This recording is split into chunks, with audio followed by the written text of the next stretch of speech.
As an immigrant to this country, I would like to say a few words to my fellow Americans and to our friends around the world about the events of recent days. Now, I grew up in Austria. I'm very aware of Kristallnacht, or the Night of Broken Glass. It was a night of rampage against the Jews carried out in 1938 by the Nazi equivalent of the Proud Boys. Wednesday was the day of broken glass right here in the United States. The broken glass was in the windows of the United States Capitol. But the mob did not just shatter the windows of the Capitol, they shattered the ideals we took for granted. They did not just break down the doors of the building that housed the American democracy, they trampled the very principles on which our country was founded. Now, I grew up in the ruins of a country that suffered the loss of its democracy.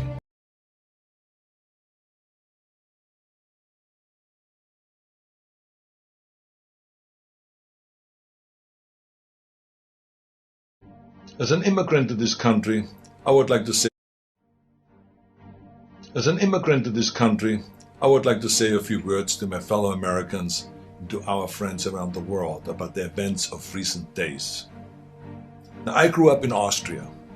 I'm very aware of Kristallnacht, or the Night of Broken Glass. It was a night of rampage against the Jews carried out in 1938 by the Nazi equivalent of the Proud Boys. Wednesday was the day of broken glass right here in the United States. The broken glass was in the windows of the United States Capitol. But the mob did not just shatter the windows of the Capitol, they shattered the ideals we took for granted. They did not just break down the doors of the building that housed the American democracy, they trampled the very principles on which our country was founded. Now, I grew up in the ruins of a country that suffered the loss of its democracy. I was born in 1947, 2 years after the Second World War. Growing up, I was surrounded by broken men drinking away their guilt over their participation in the most evil regime in history. Not all of them were rabid anti-Semites or Nazis. Many just went along, step by step, down the road. They were the people next door. Now, I've never shared this so publicly because it is a painful memory.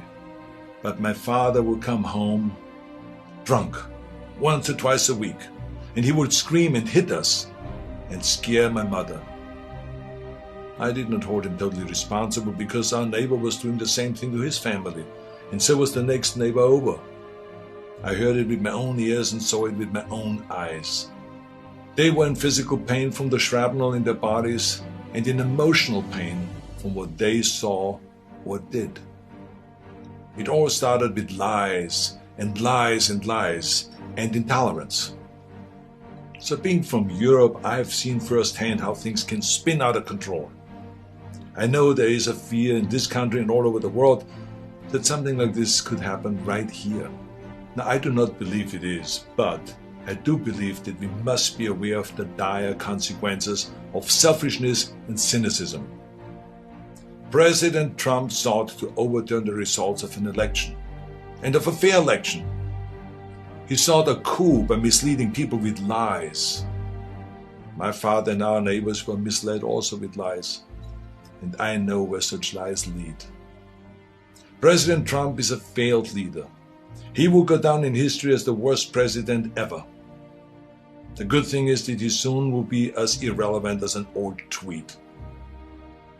But what are we to make of those elected officials who have enabled his lies and his treachery? I will remind them of what Teddy Roosevelt said. Patriotism means to stand by the country. It does not mean to stand by the president. Now, John F. Kennedy wrote a book called Profiles in Courage. A number of members of my own party, because of their own spinelessness, would never see their names in such a book, I guarantee you. They are complicit with those who carried the flag of self-righteous insurrection into the Capitol. But it did not work. Our democracy held firm. Within hours, the Senate and the House of Representatives were doing the people's business and certifying the election of President-elect Biden. What a great display of democracy. Now, I grew up Catholic. I went to church, to Catholic school. I learned the Bible and my catechism and all this. And from those days, I remember a phrase that is relevant today: a servant's heart. It means serving something larger than yourself. See, what we need right now from our elected representatives is a public servant's heart. We need public servants that serve something larger than their own power or their own party.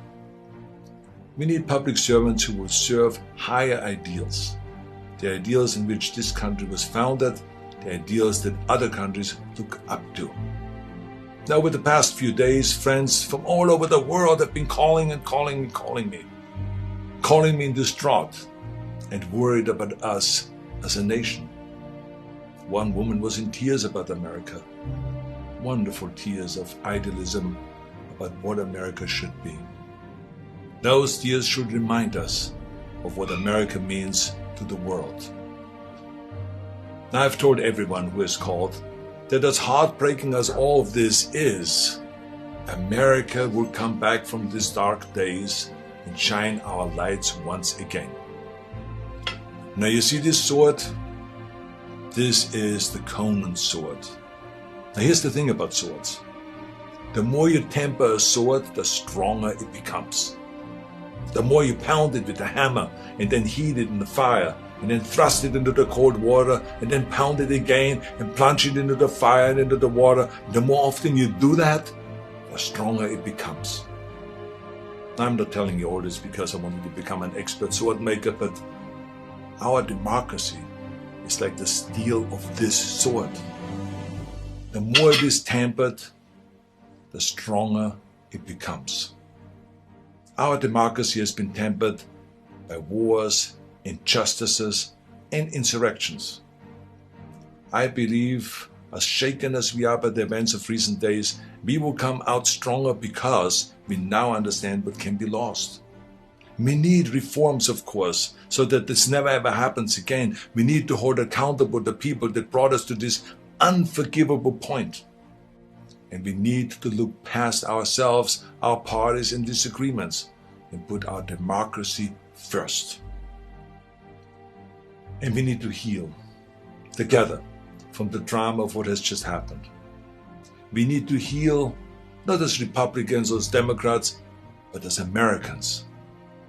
Now, to begin this process, no matter what your political affiliation is, I ask you to join me in saying to President-elect Biden, President-elect Biden, we wish you great success as our president. If you succeed, our nation succeeds. We support you with all our hearts as you seek to bring us together. And to those who think they can overturn the United States Constitution, know this: you will never win. President-elect Biden, we stand with you today, tomorrow, and forever in defense of our democracy from those who would threaten it. May God bless all of you, and may God bless America.